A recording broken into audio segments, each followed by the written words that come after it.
Today we will take a look at the Supermarine Spitfire's variants and their identifying features. After my Messerschmitt Bf 109 video, many of you asked me to make an identification guide on these planes as well, which is understandable, as the Spitfire is definitely one of the most iconic aircraft of World War II, but it had so many different variants, it's not easy to identify them. In this video, I will give you the basic features of every major variant, and we will look at the clues that can help identify them. But before we start listing the different variants, let's take a look at the visual differences that change during the production of these planes. Then we will point them out as we look at the separate variants.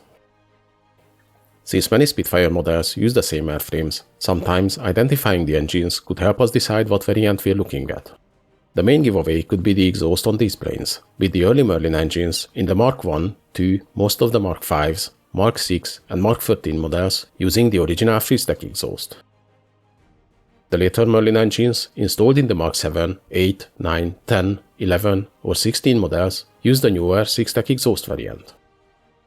While the models using the Griffon engines, such as the Mk XII, XIV, XVIII, XIX, XXI, XXII or XXIV, also use the six-stack exhaust, but above the exhaust you can notice the very prominent Griffon bulges on the engine cowlings. Another clue on the Spitfires can be the different tail designs. The early Spitfires, like the Mk I, II, V, VI and most of the Mk IXs, used the original rounded tail. In 1942, starting with the Mk VII model, a new rudder was introduced, which was more pointed at the top. On the Mk XIV, a new rounded variant was introduced with a larger surface area. Late models like the Mk XXII and XXIV received a bigger tail variant, originally developed for the Supermarine Spitfire. When trying to identify a specific model, you can also look for the radiator and oil cooler placement.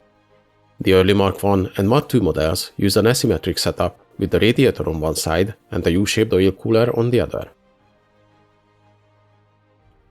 A new type of oil cooler was introduced starting with the Mk V models, which was fully round, and this was also used on the Mk VI and Mk XIII models, and on the Seafire I, II and III variants as well. A new symmetrical radiator placement was introduced on the models using the two-stage Merlin engines, like the Mk VII, VIII, IX, X, XI or XVI. The symmetrical radiator placement was also used on the Griffon-based variants, like the Mk XIV, XVIII, XIX, XXI, XXII or XXIV, or the Seafire Mk XV. The only exception was the Mk XII, which used the Griffon engine but the asymmetrical radiator layout.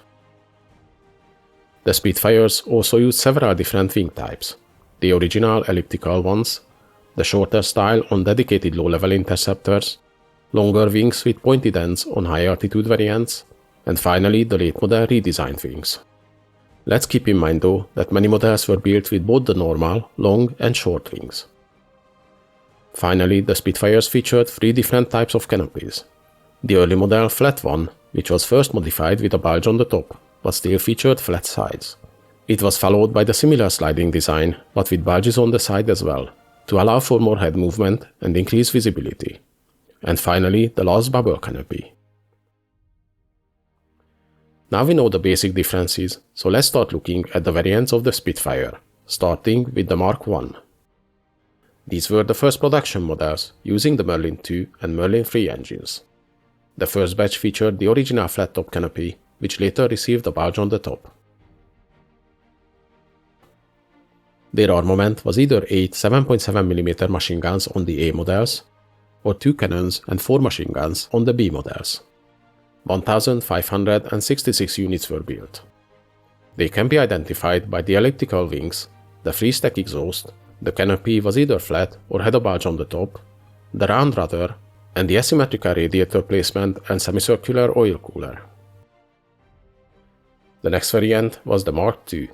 This model used the 1175 horsepower Merlin 12 engine, making it slightly faster than the Mk I variant.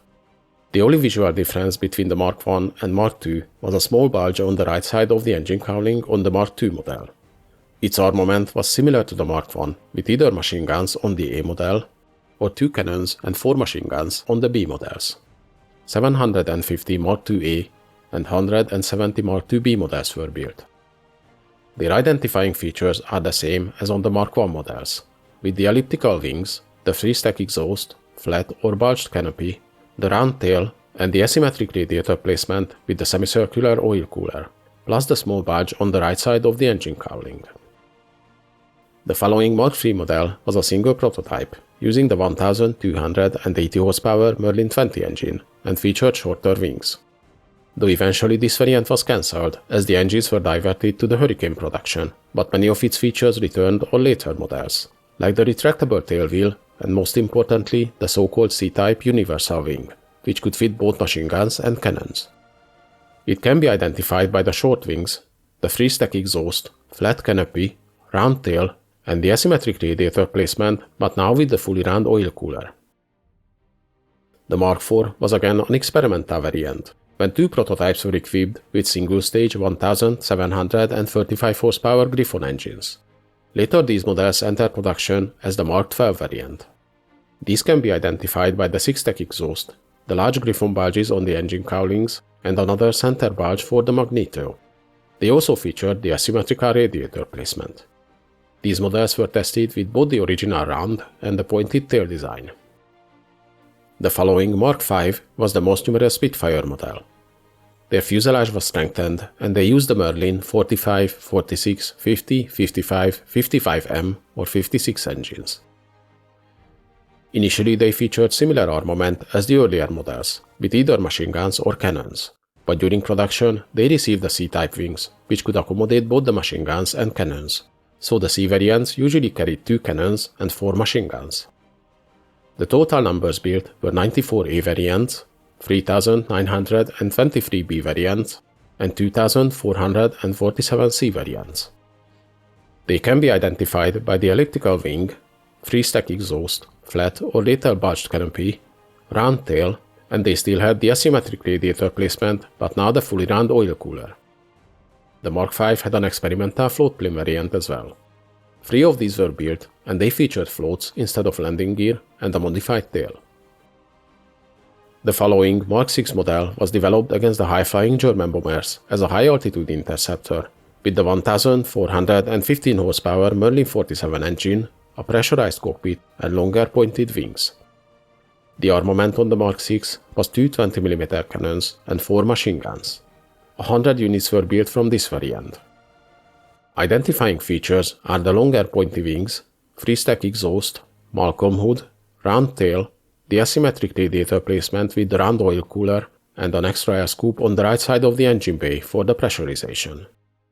The Mk VII model was also a high-altitude interceptor variant, using the two-stage Merlin 61, 64 or 71 engines, a pressurized cockpit, the longer pointy wings, and a retractable tail wheel. Most of them were also built with the new pointed rudder. 140 Mk VII models were built in total. Identifying features are the longer wings, six-stack exhaust, Malcolm hood, the extra air scoop on the right side of the engine bay, and now they feature 2 symmetrical radiators under the wings. The Mk VII was built with both the early rounded and with the new more pointed tail. The Mk VIII variant was similar to the Mk VII, but without the pressurized cockpit. The early Mk VIII models were built with extended wings and rounded tail, while later models used the basic elliptical wings and the new pointed rudder. The Mk VIII had 3 sub-variants for low, medium, and high-altitude combat using different engines. The armament on the Mk VIII was again 2 cannons and 4 machine guns, and 1,658 units were built. Since it had variations with different wings and rudders, the Mk VIII is harder to identify, but most of them use the basic elliptical wings, the more pointed tail, 6-stack exhaust, the Malcolm hood, and 2 radiators under the wings. The following Mk IX model was an answer to the German FW190. It was a quick solution with the 2-stage Merlin 61, 63, 66 or 70 engines installed in a Mk V airframe.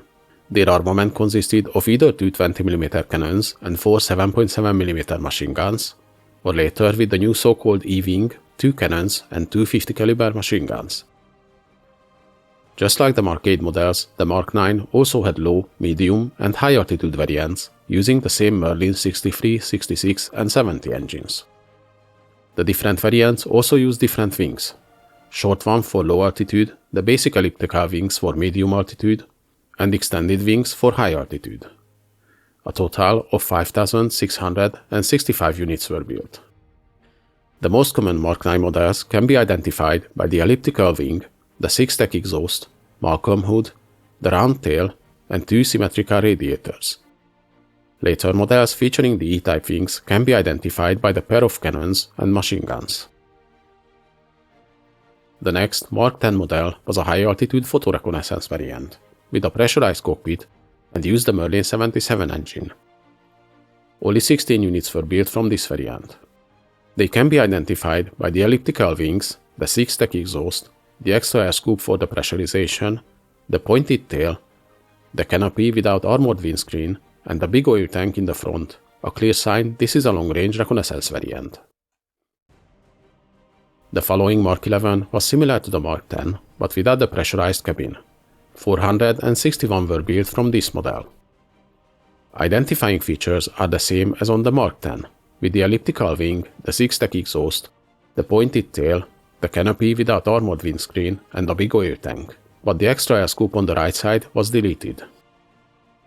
The Mk XII was the production model of the earlier Mk IV experimental models, and the first one to introduce the Griffon engine, developing 1,735 horsepower. And as a dedicated low-level interceptor, it featured the shorter clipped wings. Their armament consisted of 2 cannons and 4 machine guns.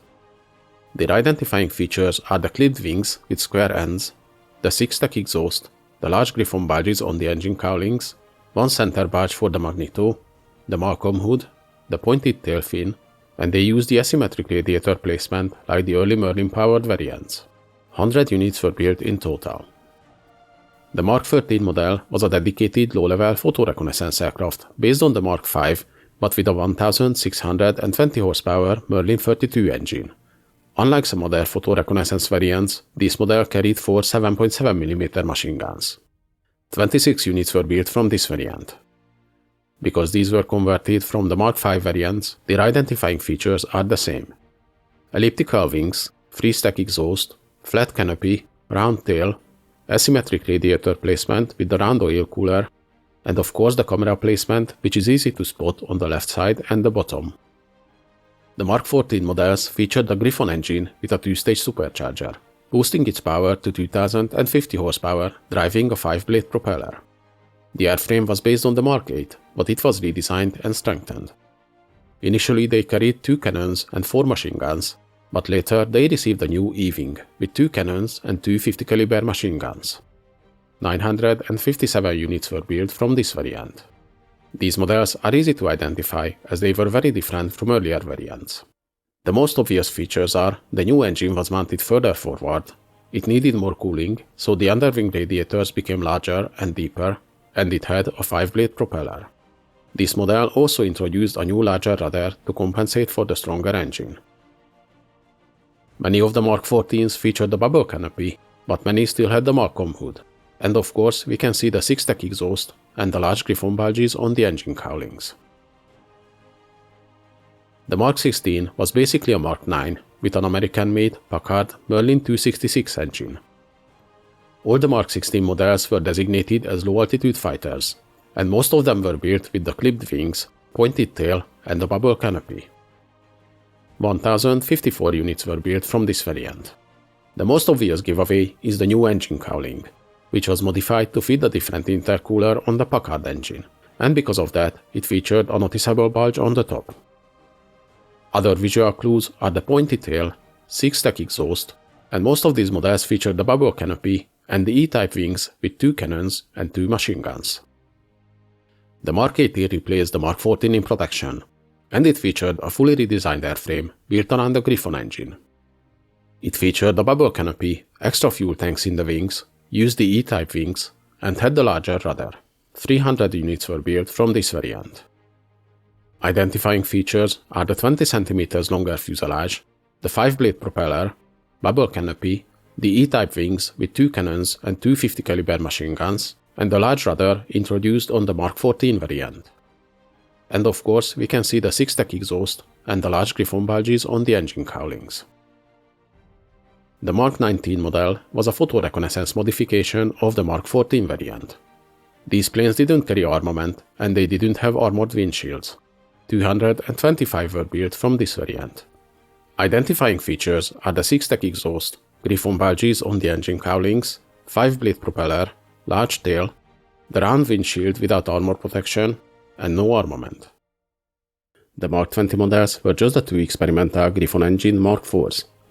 They were renamed to avoid confusion with the Mk IV photoreconnaissance variants. With the following Mk XXI model, the numbers in the names were changed to Arabic numerals.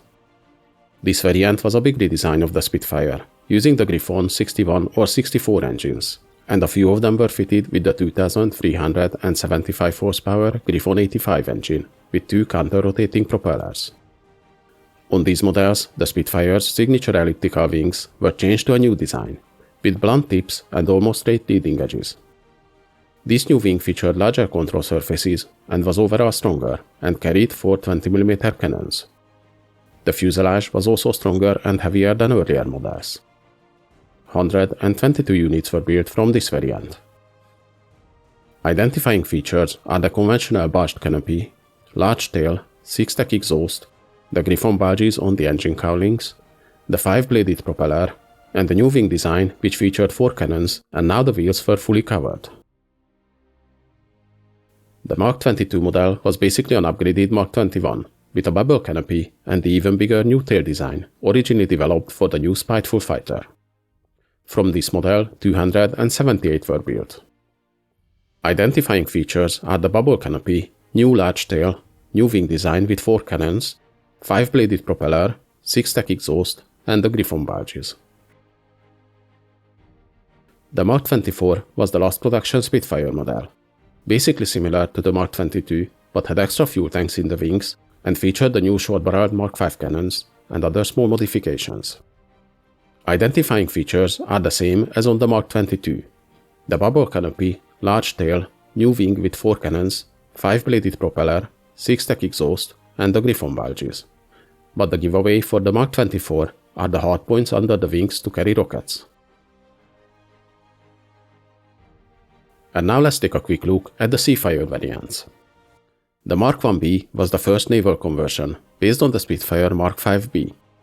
These models, other than the extra equipment needed for the carrier-based service, like the arrestor hook, were identical to the Spitfire Mk V's. 166 units were built. They can be identified by the elliptical wings, 3-stack exhaust, flat or later bulge canopy, round tail, and they had the asymmetric radiator placement with the fully round oil cooler. The following Mk IIc models were based on the Spitfire Mk V-C, featuring the universal wing with 2 cannons and 4 machine guns. 372 was built from this variant.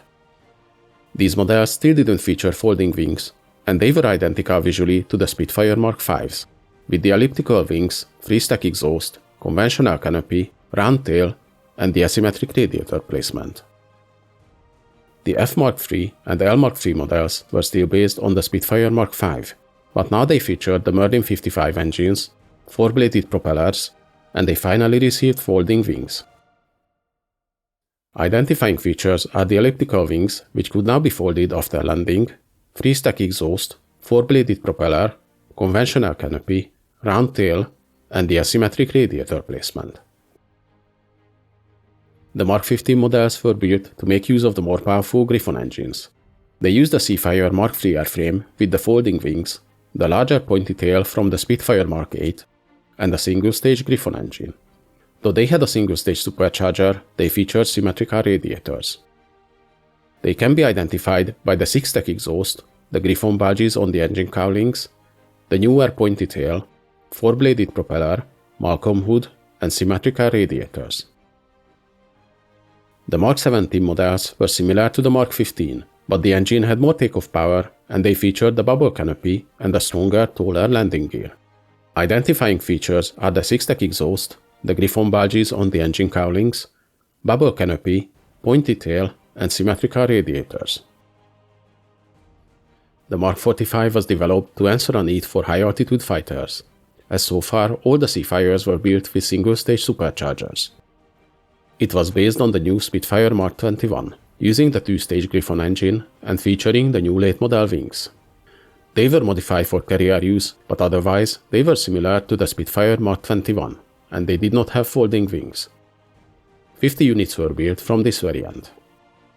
Identifying features are the same as on the Spitfire Mk XXI, with the conventional barged canopy, large tail, 6-stack exhaust, the griffon bulges on the engine cowlings, the 5-bladed propeller, and the new wing design which featured 4 cannons.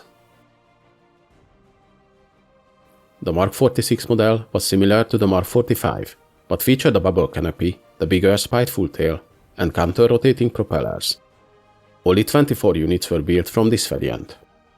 Identifying features are the bubble canopy, the tail design from the Spiteful fighter, the 6-stack exhaust, the griffon bulges on the engine cowlings, 2 counter-rotating propellers, and the new wing design with 4 cannons.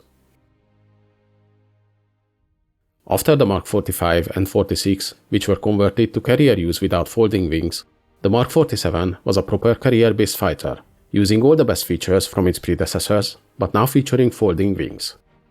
140 units were built from this variant. Identifying features are the same as on the Mk XLVI, with the bubble canopy, the spiteful tail, 6-stack exhaust, the griffon bulges on the engine cowlings, 2 counter-rotating propellers, and the new wing design with 4 cannons, which can now be folded. And with this model, we have reached the end of this video. I hope you guys liked it, as it took a long time to gather all the information on the many variants of the Spitfire. Hope you guys enjoyed this video. Please leave a like, subscribe to my channel, and in the comments let me know if there's any interesting events or vehicles you'd like to see.